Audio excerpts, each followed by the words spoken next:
Over the next couple of days, I'm going to be testing the indoor air quality of a few different classrooms using this. When was the last time you guys thought about indoor air quality? Not recently. Can't say I've ever thought of that before. So last time, I think, I can't remember. So we drink water, we want to make sure it's clean. We eat food, we want to make sure that that is clean. And we breathe in a lot of air. The area of our lungs is about the size of a tennis court.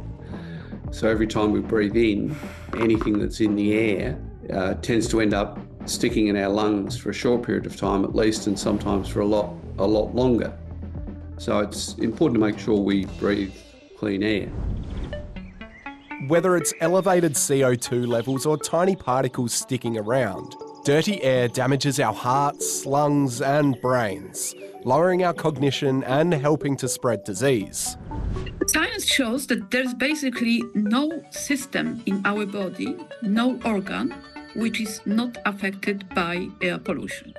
Lydia Morovska is a physicist and Jeff Hanmer is an architect. They're both part of a national research group called Thrive, which aims to improve indoor air quality. But we generally have very good, by world standards, outside air.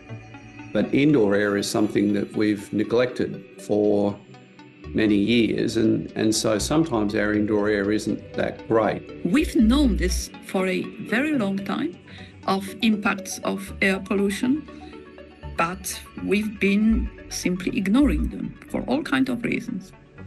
Over the last 100 years or so, Australia's outdoor air quality has improved a lot. This is Sydney, where in the last fortnight we've seen the city shrouded with smog. As industry and transport and our population grew in the early 20th century, air pollution became a bit of a problem in our major cities.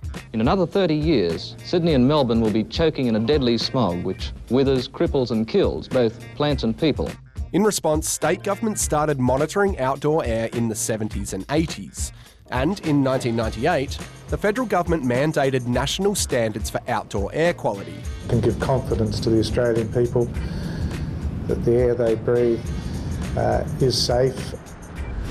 Today, Aussie cities have some of the best outdoor air quality in the world. And according to this paper at least, most classical air pollution concerns are practically solved. Case closed. If you think where you spend most of your time, it's not outdoors, it is indoors. All the statistics show that Australians spend more than 90% of time indoors, breathing air 12 times a minute. So, what regulations does Australia have around indoor air quality? Okay, well, that's a really simple question to answer. None. None. We have no requirements for indoor air. What's happened when we've measured schools, for instance, we find often that the quality of indoor air is pretty terrible, really. When we talk about indoor air quality, what we often mean is how much outdoor air is coming inside. To put it simply, ventilation. If a room isn't properly ventilated, well, a whole range of pollutants can stick around. Imagine that what I'm emitting, the plume which comes from my exhalation, is pink. So imagine that this pink plumes just tumbles across the room and reaching you. And imagine that in this plume are green beads. These are viruses. So this is in the air, and more of this is in the air if the space is enclosed. The Aussie government does set ventilation standards for buildings in the National Construction Code.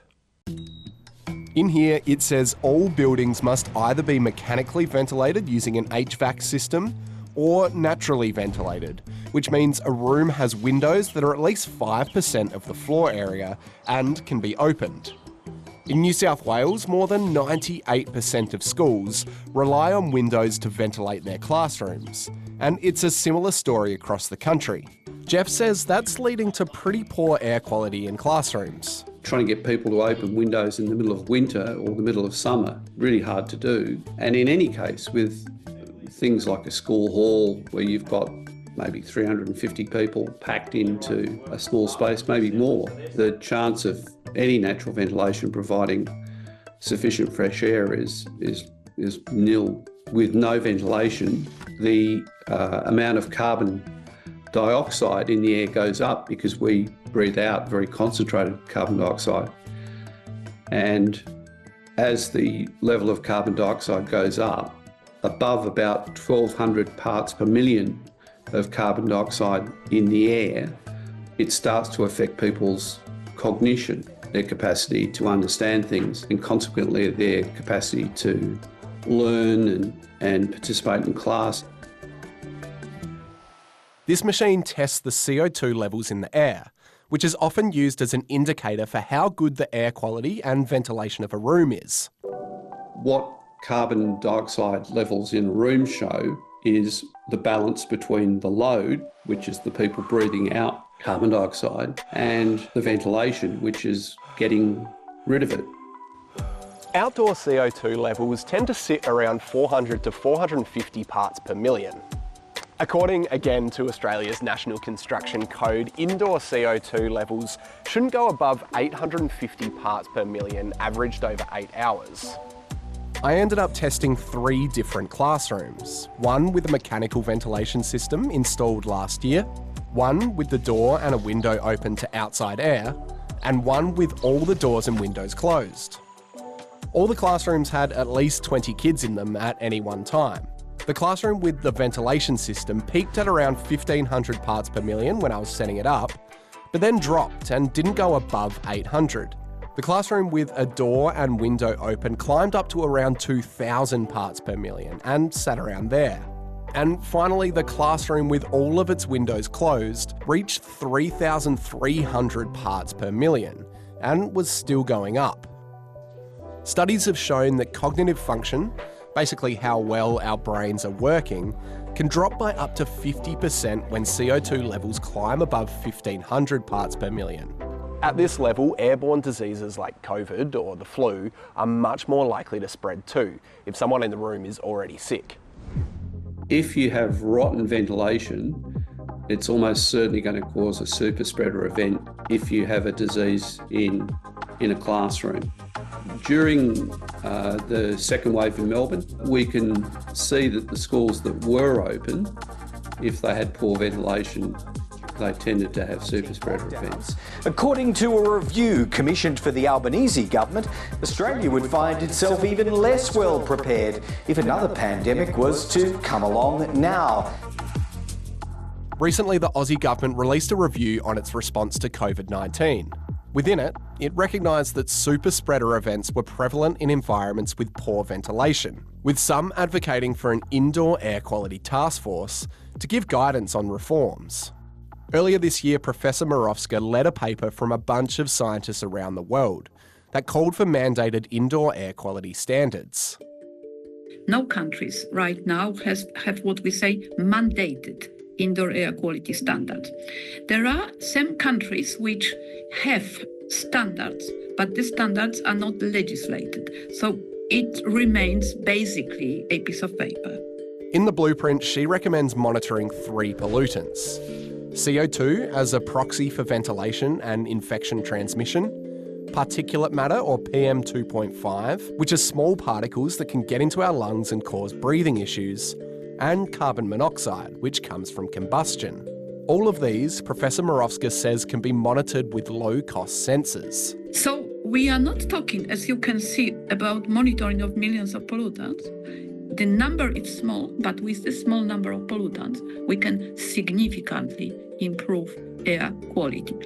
A spokesperson from the Department for Health told us the government was working with research and advice from the National Science and Technology Council, as well as ongoing work done by the Australian Centre for Disease Control, as a basis for policy development to improve indoor air quality for Australians. So your focus today would be your rate that you're reading it at. But when it comes to fixing bad air in classrooms, Professor Hanma says the solution is simple. Look, my suggestion is that we put proper heating, ventilation and air conditioning systems into schools. So we treat them the same way we treat an office. and we have 10 litres a second per person of fresh air being pumped in. He says this would cost about $2 billion a year over 5 years, but this cost would be offset by how much it would help the economy. Because we'd have a reduction in people being sick, and we'd also get better outcomes in terms of students learning. I think people don't think about it, but in some sense they shouldn't have to. It should be the government that's thinking about this because of the benefit for Australians and for the Australian economy.